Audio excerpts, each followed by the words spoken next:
WCBI News at 6 starts now. Good evening, everyone. It's summer break. Most days are made for adventure and getting outside. This also means more people are on their four-wheelers and ATVs. But safety is a growing concern. Our Riley Livingston talks with the local police chief about the dangers he sees. She joins us in the studio with more on that. Riley. From too many riders to drinking and driving, Vernon Police Chief Davey Eves has seen it all. He is urging people to be careful before cranking up the four-wheeler. Summer, the great outdoors, and ATVs is the perfect combination for some warm weather fun. People think, well, it's pretty weather, hey, let's go out and ride.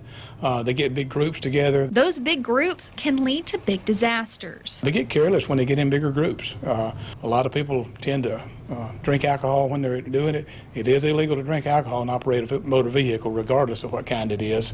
But it's especially dangerous when you're on an ATV. Vernon Police Chief Davey Eves says his officers start to see more ATVs out at night and not always where they're supposed to be. If you're going to ride one, it's illegal to ride them on a public road. A lot of people don't understand, but that does include dirt roads. If it's a road that's maintained by the county or by the city, it's considered a public road.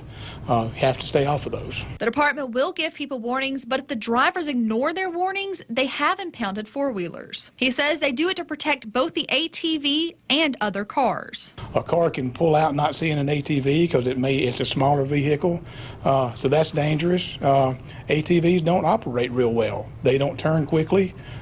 It's hard to avoid an accident if one's coming. Another problem law enforcement deal with is people driving on private property. Chief Eves says it's not the biggest issue in Vernon, but they do have their own struggles. One of the main things is riding in the neighborhoods. We have, being in Vernon, in town, we have a lot that's just right up and down the roads, and if it's riding, if someone's riding in front of your house at midnight on an ATV, it may not be on your property, but it's still just as frustrating for that person. Chief Eves recommends people try out designated ATV tracks and trails. We received scary video of a car crashing into a Columbus business. Even scarier, police say the driver was inhaling something out of an aerosol can when they arrived. In this WCBI viewer-submitted dash camera video, you can see the Lexus SUV cross Tuscaloosa Road and smash into Muffler Magic. The car never hit its brakes. Columbus police were called just before noon on Monday morning. City spokesman Joe Dillon says the 56-year-old female driver from Jackson was charged with DUI. The driver was taken to the hospital and later released. Dillon tells WCBI it's a miracle no one inside the business was injured. He did not release what type of substance the driver was allegedly inhaling. The driver's name isn't being released because the charge is a misdemeanor. An Amory man finds himself facing charges after allegedly trying to set a home on fire. Last Tuesday, the Monroe County Sheriff's Department arrested 57-year-old Richard Ellis Hacker. The Amory man is charged with arson of a dwelling. Bond for Hacker set at $20,000. Lee County deputies say he's taking things and they want to take him into custody. 26-year-old Brian Austin Robinson is wanted by the Lee County Sheriff's Office and other law enforcement agencies. Robinson is also accused of recently running from Tupelo police, sparking a manhunt near the airport. Sheriff Jim Johnson says Robinson is wanted for several vehicle thefts. Investigators believe he may have changed his appearance. Robinson may have a different haircut and no facial hair. If you know where he is tonight, call Crime Stoppers of Northeast Mississippi. An Amory man is accused of going to a church and breaking one of the 10 commandments. Barry Gordon Todd is being charged with one count of breaking and entering into a church and grand larceny. Todd is accused of burglarizing a church in the Splunge community. This makes the second time in less than a week that Todd has been arrested. Last Thursday, he was arrested and charged with one count of breaking and entering a dwelling and false pretense. Bond on those charges set at $15,000. The Amory Police Department also has a hold on Todd. Time to turn things over to Chief Meteorologist Keith Gibson for our first look at our forecast. Keith? Fairly cloudy here in Louisville, Mississippi. A live view at 6:04 with our Alpha Skycam network. Now we do have some showers and storms south and west of our area. We have the higher clouds blowing off from them right now in our neck of the woods, but you can see down here south and west, some showers and storms. It actually was gusting up to about 30 in Jackson, more storms in Arkansas. But there's a little bit of activity out there. We're currently stuck in the 80s, mid and upper 80s here. Much cooler where they've had the rain, only 73 in Jackson. So there's still a chance for some spotty showers or thunder showers this evening and tonight. Not everyone's going to see it. Lows tonight down to around 70. And we'll do it all again tomorrow. Highs around 90. Warm and humid. More scattered storms possible. Full forecast coming up. The 2020 census is less than a year away, but Urban Institute researchers in Washington say it's becoming more challenging to count the nation's population because people are just reluctant to answer the census. That reluctance could lead to a miscount of the country's population, including in Mississippi. Our Joy Talley talks with a researcher about the impact of those numbers here at home. She joins us live in Columbus with more.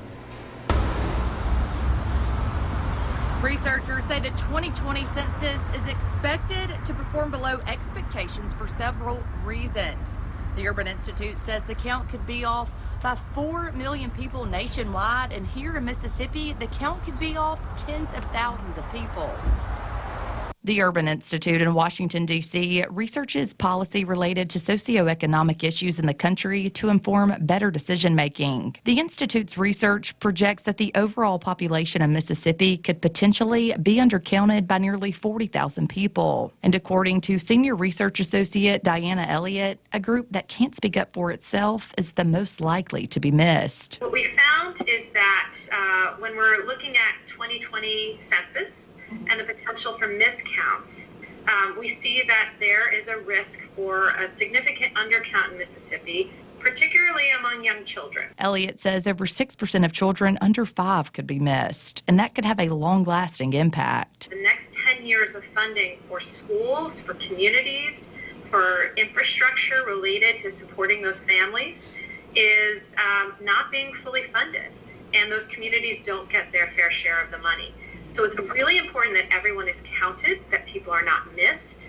6.5% undercount of young children is quite high. She says an undercount affects every segment of the population. It's across the board, but I'll say that young children tend to be missed in higher numbers among the Black population and among Hispanic and Latinx population.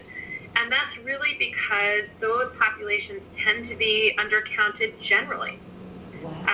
We find that white, non-Hispanic people in this country may actually be overcounted. The researcher says the state's African-American population has an undercount of 3.4%, and the Hispanic Latinx population is around 3.6%. So we're talking over 1 million people in Mississippi who identify as being Black. So, you know, if you think about 3.4% of them being missed, that's, 30,000 people or so, if I'm doing the math correctly. So that's a lot of people to be missed in the overall count. The numbers also have a lasting influence at the ballot box. What happens in the end is that the census counts do help and sort of inform redistricting, and that redistricting happens every 10 years. So again, if you have a significant undercount of the population, that redistricting is based on not the best numbers. Elliott says the census has identified a number of factors that can lead to the undercount. So if you have people who are renters who move around, maybe you have families where some members of the family come in, they stay, but they're not necessarily long-term household residents. That really contributes to the problems sort of getting an accurate count. Another reason is confusion. Confusion about the forms. So one of the reasons they speculate that young children are missed at higher numbers is that there's confusion about, do I count this child if they're under the age of 1? Do I consider them a member of the household if their mom and child are staying here just temporarily? Elliott says one of the concerns with the 2020 census is the potential for the citizenship question being on the form because it can have a big impact on people answering it. She says that the key to all of this is participation. We reached out to the Census Bureau to see if we could speak with anyone locally who works for the census, and no one was available for an interview. Reporting live in Columbus, Jory Talley, WCBI News.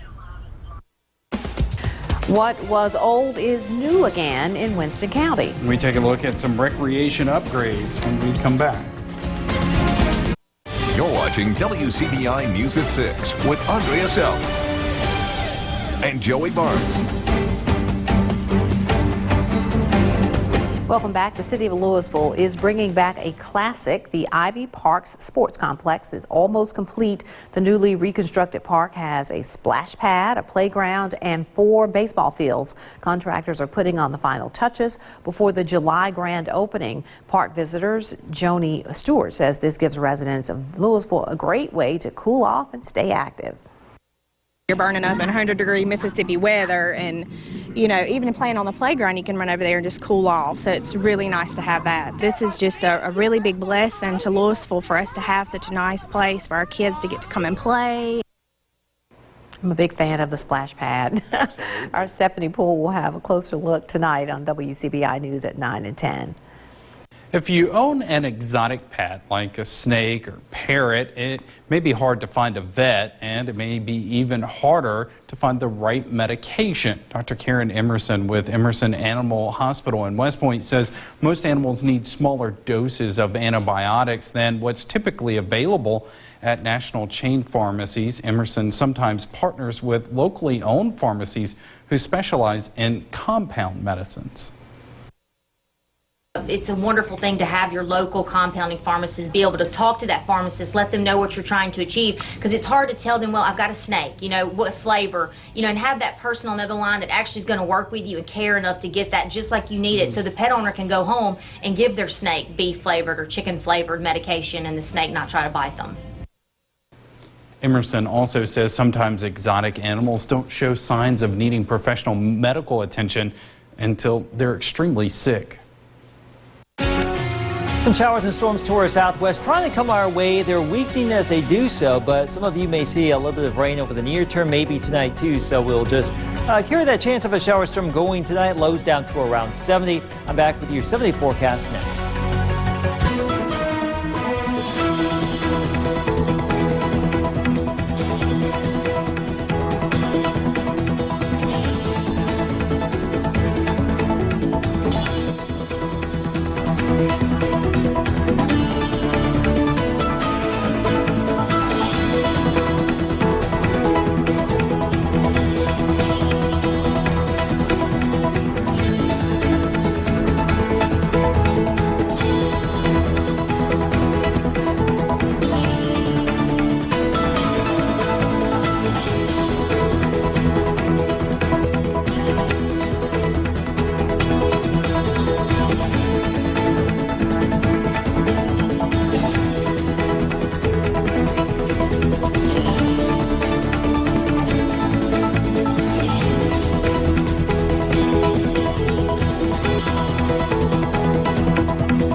WCBI First Alert AccuWeather forecast with Chief Meteorologist Keith Gibson. The persistence forecast is back, so what we had today will tend to be the same story for the next couple of days, and that will hold true for Wednesday. Low 70s at 7 o'clock, mid 80s by noon. Our forecast high around 90, give or take, mid 80s early in the evening. Winds from the southwest, and guess what? There will be a chance for some spotty showers and storms, maybe some around in the morning, but probably the better odds during the daytime, heating into the afternoon and early evening. Here's our time lapse from Durham's Pharmacy in Vernon today. You can see some of that sunshine giving way to those increasing high-level clouds as we've gone throughout the course of the afternoon, now early evening. Still in the mid 80s, still dry around here. The heat index still low and mid 90s. GTR reporting a heat index of 97. Jackson, though, 73. They've had some showers and storms down there. You can see that right here. Lingering showers near Jackson, the heaviest storms over near Forest with some gusty breezes, and also some stronger storms up there near Little Rock, but those are moving more north than east. We do have a couple of blips just west of Winona in Carroll County, and that one right there northeast of Durant. Some localized downpours, a little bit of thunder and lightning possible. No severe weather expected anytime in our region tonight, it would appear. Bigger complexes down to our south and southwest, and there's actually this little area of low pressure in the upper levels of the atmosphere. It's going to be meandering around the region for the next couple of days here. and that just means a continuation of these daily storm chances. Now, organized severe weather for Wednesday, more likely across the high plains. Same story into Thursday, too. But as you know, any storm this time of year could produce some locally heavy downpours, some gusty wind, and perhaps a little bit of small hail and lots of lightning. So isolated severe weather can't be ruled out for the next couple of days, really for the next week plus here. But in general, these storms that we will have, and that rain chance tomorrow about 30%, will tend to be sub-severe, and we'll take any downpour that we can get because it will be warm and steamy with highs around 90. The heat index well into the mid to upper 90s as well. So here's the big picture tomorrow afternoon. There could be some clusters of storms around. It's really hard to pick up where these will be on any given day. So Futurecast is showing clusters of storms Wednesday and Thursday and Friday. So your guess is as good as mine as to where these will actually be at any given time, but there will be an opportunity for some rain and storms around here with this pattern. So no major changes, highs around 90. If anything, a little bit warmer by early next week. Lows in the low 70s here, warm and steamy, daily showers and storms. The West Lowndes Panthers enter 2019 with something to prove. Our second stop on the high school football tour, next in sports. WCBI Sports with Tom Ebel is brought to you by your local Ford dealers. Go further.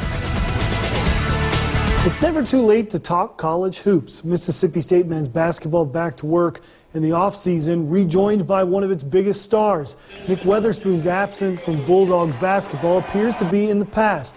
Head coach Ben Howland saying today the rising junior guard is back practicing with Mississippi State and participating in team activities.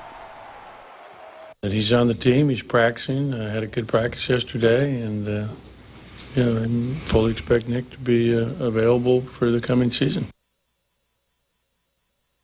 Some big news for Bulldogs men's hoops, but like father, like daughter, former MSU women's hoops guard Blair Schaefer will team up with her dad on the Bulldogs coaching staff. Schaefer will be the coordinator of player development on Vic Schaefer's staff. Blair spending the past year exploring broadcasting opportunities with the SEC network and right here at WCBI.